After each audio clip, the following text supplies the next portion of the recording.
manguddoo kabajanii ijoollee xixiqqoof rahmata godhuun amala nama muslimaati. Amala islaamummaa qofa osoo hin taane ammoo akka aadaa oromootitti namni gurguddaan kabajaa qaba. Akki itti wajji haasoytu, akki itti dubbistu, akki itti keessummeessitu, akki bakka guddoo isaaniif kennitu amantii teenyaa fi aadaa teenya keessatti illee manguddoo fi daa'imman bakka addaati qaban. Manguddoo tuffatanii akka saahibaatitti wajjiin hin haasawan, isaan dura hin dubbatan, itti lallabanii hin rifachiisan, maqaa isaaniitiin isaan hin yaaman. Ijoollee xixiqqoos oofaa irra babaasanii hamilee hin cabsan.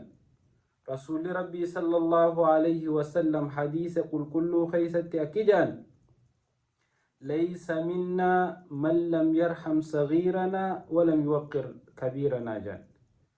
Namni manguddoo teenya hin kabaje akkasuma namni daa'ima keenyaaf rahmata hin goone nurraa himitii jaan.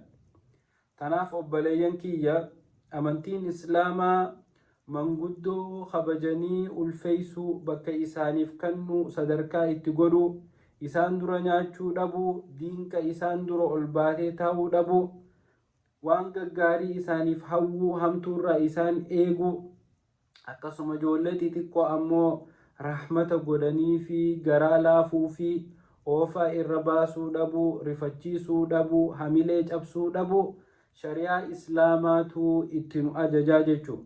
Tanaaf obboleeyyan kiyya hanga dandeenye manguddoo teenya kabajaa itti haa goonu, sadarkaa haa kenninuu fi akkasuma hanga dandeenye ammoo ijoollee xixiqqoo daa'ima keenya rahmata haa goonuu fi maaliif ijoolleen xixiqqoon tun waa hedduudha nutti haajamti.